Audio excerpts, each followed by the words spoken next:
Hi, sociology students.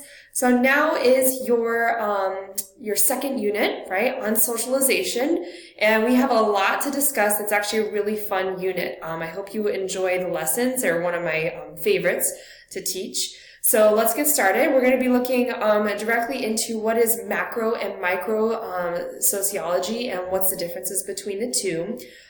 You will also be taking a look at social roles, social institutions, social status, and what all of that entails within sociology. And then finally, we're going to be looking at like judgments. What do we judge as cool? How do we judge others, and why do we judge others based upon what we perceive in our society to be cool? Okay, so if you have any questions, you just let me know through that Canvas inbox. Otherwise, I'm looking so forward to this unit. It's a good one.